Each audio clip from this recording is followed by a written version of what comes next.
個好重要嘅景點啦嚇，大概半個鐘頭左右嘅車程啦嚇。咁我哋要行兵馬俑博物館嘅，咁啊行完之後咧，跟住食晏晝飯啦。咁啊晏晝飯嘅話咧都好特別嘅。咁我哋平時係全部食嗰啲圍餐3張台噶嘛，今日晏晝呢一餐好特別嘅。阿秦始皇招呼大家食嘅嗰個餐分食制，咩叫分食制咧？即係好似開會咁樣，一張西式長台20幾個人，我哋就坐一張長台咁樣嘅。到時候嘅話咧，我哋會安排翻咁啊就即係坐旁邊咁樣啦，因為佢嗰張台都幾闊嘅咁樣。你 chairs 咁樣咧，就係嗰個杯都碰唔到杯嘅，咁啊，我哋即係咧係夫妻嘅話，咪坐隔離咁樣咯嚇。到時候會安排大家再坐翻嘅，就今日晏晝呢一餐咁樣咧，就係即係一個長台，一張長台。佢所有嗰啲嘢食嘅話，就一份一份嘅，一人一份，一人一份咁樣嚇，即係一份一份咁樣嘅啊。咁咧就食呢一個叫大巡禮宴啊，呢一個咧係特色餐啦啊。咁咧就食完呢一個晏晝飯咧，咁啊下晝咧就賞花時間啦嚇。咁咧就我哋公司咧都好貼心嘅嚇，咁啊影相啊，琴日就有個攝影師，今日冇攝影師所以就有啲道具俾你啊。咁啊去影花，你可以攞住支花咁影，係咁影，係咁影，係咁影，你手上邊有翻啲道具啊嘛，咁樣嘅嚇。到時咧我都派俾大家啦嚇，咁樣嘅呢一個賞花嘅呢一個，因為金團呢個賞花團咁樣嘅，唔收翻嘅，係啦，送俾各位嘅，你影相啦，可以攞住嚟影相咁樣都可以嘅。我睇全部都一個，係咪全部？有啲唔同顏色嘅盲盒啊，到時候俾大家嘅話就自己抽到咩顏色就咩顏色，係啦，冇得揀啊咁樣嘅嚇。咁咧就晏晝咧就係睇櫻花啊，去一個咧就係。西安咧係好出名係賞櫻花個地方啊，就睇下大家咧係同埋呢個櫻花，即係西安櫻花嘅緣分咧即係有冇緣分啦？我覺得應該都有嘅啊！我哋好似琴日咁樣個油菜花真係嘅，好似係小長話齋啊！若果唔係14號咧落咗場大雪啊，嗰個溫度咧佢始終貼得比較低嘅話咧，而家就基本上謝晒㗎啦。佢係3月頭咧。就基本上係3月5、6號嗰陣時咧，就開20日左右，15到20日嘅。我哋琴日都已經係20幾號啦，咁樣嚇。如果唔係咧，14號咧落咗場大雪，嗰個溫度咧真係連續即係低咗幾日係啦。若果我哋呢一團嘅話，再遲啲嘅話咧，可能呢啲花就可以謝啦咁我相信咧，大家即係報得呢一個賞花團嘅話咧，應該同嗰啲花都係有緣分嘅嚇，就睇睇呢個櫻花咁呢都係響日本移栽過嚟嘅4棵，咁跟住之後咧，其他嗰啲咧就係接枝嫁接即係日本嗰種樹種種櫻花嗰種樹種到時候咧就到時候大家就係影相就自由發揮啦咁咧就。影完相之後咧，跟住我哋咧就會去另外一個景點，就叫做大慈恩寺遺址公園嘅。公園咧就冇咩特別嘅咁咧就，但係咧喺個公園咧就可以睇到我哋西安咧就好出名嘅一個塔嘅，就叫做大雁塔，嗰個係真跡嚟嘅係我哋西安一個地標性嘅建築嚟嘅真跡嚟嘅。咁咧就行完個公園之後咧，跟住咧就晚餐時間啦晚餐時間咁咧食我哋呢個關中八景宴咁食完晚餐就夜遊大唐不夜城啦夜遊完大唐不夜城哎呀好少食琴晚陳太佢哋去行呢個 Outlet 原來咧呢幾日呢個 Outlet 咧係開到11點即係呢幾日所以咧係啦，開到10點定11點11點11點係啦。呢幾日唔係呢幾日11點。11點係啦，11點係收到風即係今晚都係11點即係咧係啦。我哋若果你一陣間行完個兵馬俑，下晝即係你行完賞花行完夜遊之後，你覺得仲有體力嘅，可以咧就係今晚黑翻酒店之後咧，又再繼續衝刺去個 Outlet 11點前咁樣行一行咁樣都可以嘅。個行程咧就係豐富啲係我都估唔到可以即係會開到咁夜。係啦，平時咧都係9點半，因為西安平時10點平時10點嘛，平時10點。我哋啲資訊唔係好準喎。乜嘢唔會行？係咩？資訊唔係好精準。佢冇行過嘛？點知？係啊。咁你應該調查清楚先話俾團友知啊嘛。係啊。唔係乜浪費咗人哋啲時間。係啦，平時9點半，高德地圖上嗰啲係9點半，佢寫都係寫9點半，係啦。咁佢有時間唔中，佢有時咧就會係搞嗰啲促銷啊之類嘅，係咪嚇？咁啊，所以咧我知道話咧，第一時間話俾大家知，係咪？我都想大家咧係有時間去行街，可以咧就滿意而歸咁樣嚇。咁啊有時間咪行下咯，咁啊冇乜所謂嘅咁樣嚇。琴日都好攰啦嚇，琴日係啊。咁咧就今日，所以都我哋大概翻酒店咧都係好似咧今日咁樣嘅一個時間係啦。好似你去嗰啲餐廳又成日大概即係都係啲團友 feedback 翻嚟嘅，因為好似我哋去嗰啲街啊，有咩好食啊咁樣，嗰啲餐廳咁多間，我都唔會話間間食晒噶嘛，所以都係嘅。之前啲團友食咗咁你唔知道你咪唔好講咯，你即係知道清楚先話俾人知嘛，即係唔怪你。對唔住嚇，對唔住嚇，唔好意思啊嚇。咁咧我琴晚收錯風啊，因為之前嗰啲餐廳嗰個 outlet 嘅話咧係啊，因為佢可能冬季時間、夏季時間咧有啲區別啊嚇，唔好意思啊嚇。所以琴日嘅話咧，第一時間啊，陳太同我講所以陳生第一時間行咗之後，佢同我講話，我都即刻同大家講翻啦，係咪嚇？仲有機會㗎，你要行嘅話咧，今晚黑仲有機會行嘅嚇。咁啊，如果有啲咩講得唔啱嘅，因為咧好似去所有嘅地方，我哋都係平時嗰啲時間啊，咁樣都係同大家講翻嗰個時間啊，咁樣嚇。如果係有咩講得唔啱嘅話咧，你咪同我講翻咯，咪同大家咧更正翻嗰個時間嚇，即係長啲或者短啲啊，冇乜所謂嘅。今晚有時間大家就再行過啦啊！好，咁我哋而家嘅話咧就係去呢個兵馬俑博物館。咁啊呢個兵馬俑博物館嘅話咧，我哋行程咧就係寫咗3個坑嘅嚇。咁咧就係1號坑、2號坑、3號坑，3個坑咁樣嘅啊。咁我哋咧到時候咧就入去會帶大家咧就係行呢3個坑嚇，1號坑、2號坑啊、3號坑啊咁樣啦啊。坑咧就係一個 pit 啊，英文叫做 pit 啊，即係咧係咯地庫咁樣，地庫咁樣，係一個地庫咁樣嚇，即係咧係係掘落去嘅一個地庫啊咁樣嘅嚇，1號坑、2號坑、3號坑咁樣嘅。咁咧就呢個兵馬俑咧，佢係屬於呢個秦始皇嘅一部分啊咁樣。咁我哋去到一陣間去到呢個博物館嘅話咧，就要係每位團友各自攞翻自己個證件咧係入場嘅各自攞翻自己嗰個證件入場。咁呢個證件咧就係當時你報名響永安嗰陣時咧係提供嗰個證件 number， 因為咧我知道咧就係有啲團友話咧，即係佢嗰個幾個證件嘅咁樣。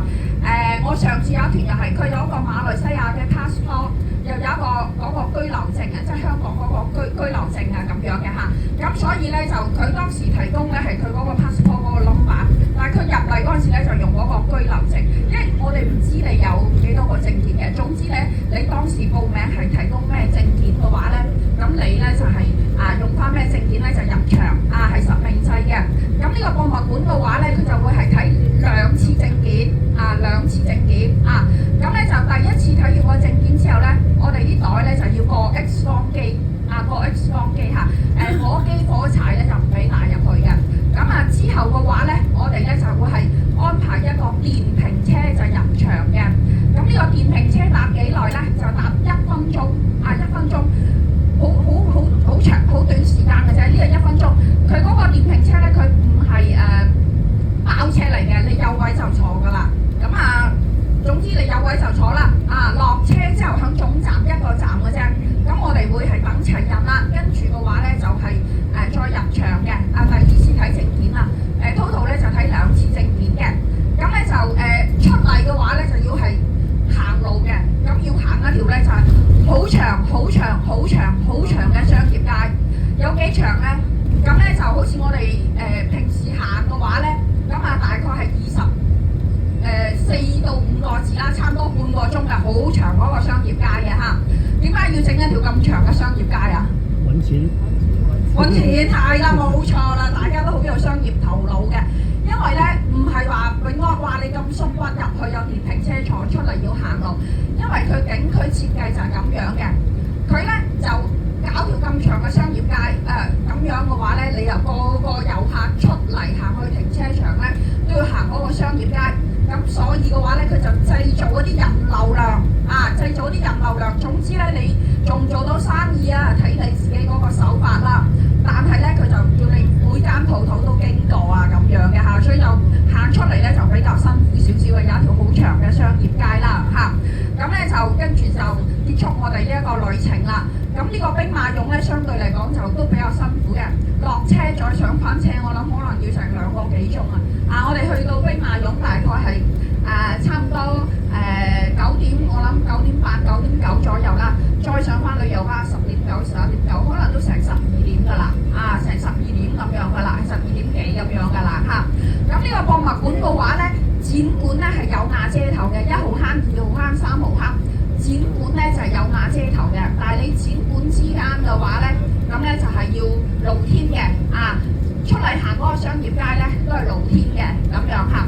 咁佢入邊嘅話咧，地方都大，遊客都比較多嚇。一陣間嘅話咧，大家帶埋個導賞耳機，咁你又想聽嗰啲講解嘅話咧，你又跟住我支旗仔啦跟住我支旗仔咁樣嘅。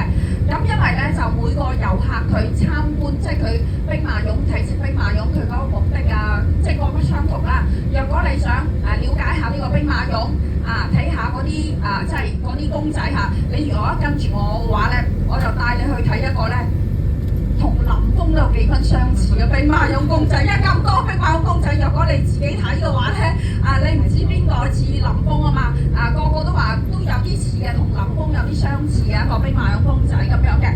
若果係萬一行散咗，可能都有機會嘅，或者有啲團友話，咁我想多啲時間咧就影相。我哋開始呢個行程之前嘅話咧，會約定一個時間，集合嘅時間同埋集合嘅地點嘅。若果團友們萬一行散咗，咁你就響翻嗰個集合嘅地方、集合嘅時間，我哋再會面翻，咁樣就可以㗎啦即係大體上今日朝頭早咧，就最主要咧係參觀呢個兵馬俑博物館啦。咁咧就呢個兵馬俑嘅話係屬於秦始皇陵嘅一部分咁大家咧有冇睇《尋秦記》有冇睇即係嗰個電影咁咧就呢個《尋秦記》嘅話咧，佢即係一部分虛構啦，咁一部分咧同史書有少少吻合啦，即係基本上虛構嘅。咁秦始皇嘅話咧，佢13歲咧就登基就修建皇陵啦。咁我哋呢一個秦始皇陵嘅話咧，就13歲咧就開始修建嘅。咁兵馬俑作為佢一部分，同樣係同時開工13歲開始修建。咁當時用咗70萬人咧嚟幫佢修建嘅。咁咧就收咗幾長時間咧，38年啦，一直咧係整到秦始皇死都未曾整好嘅。咁咧就根據司馬遷史記嘅記載咧，咁秦始皇陵佔地咧係非常之大嘅，有56萬平方米，即係有幾闊咧？大家有冇去過澳門有一個澳門咁大嘅佢個皇陵有一個澳門咁大。咁秦始皇嘅話咧，佢哋當時啲古人佢嗰個思想咧就係覺得佢人死咗之後咧，唔係話就係玩完㗎啦，人死如燈滅佢哋嘅話咧就覺得咧，佢死咗之後咧，希望咧響另外一個世界繼續生活，佢咧有翻佢生前咁樣嘅待遇，所以咧呢個皇帝咧要將佢生前所擁有嘅一切咧係 copy 一份帶到地下嘅王國去，令到佢死咗之後咧有翻佢生前咁樣嘅一個待遇啦。咁呢個兵馬俑嘅話咧就係佢生前嘅軍隊，因為秦始皇佢生前咧有千軍萬馬，所以咧佢係死咗之後咧都做一啲咁樣嘅士兵咧係幫佢陪葬嘅。咁咧就秦始皇嘅話咧就係佢嗰個皇陵咧，司馬遷嘅記載咧，佢大體上係掘到地下邊咧90公尺深嘅一個地宮90公尺深係比較深㗎啦。咁佢墓室嘅頂部咧就係根據天上邊星宿嘅位置咧，逐個星座咧都標咗出嚟嘅。咁秦始皇佢嗰個墓室嘅地下邊咧就用水銀做成江河百川咁嘅樣嘅。咁咧就佢呢啲江河百川佢分佈嗰個規律咧，係同埋我哋中國大陸咧水資源分佈嗰個規律咧係一樣嘅。咁咧就係西北方向咧就係水就少啲，水銀少啲；東南方向咧就係水就多啲，水銀又多啲。點解咧？我哋中國西北係戈壁灘沙漠，所以就水就少啲。東南方向有大海，有東海，有南海，有珠江，有長江，所以水就多啲，有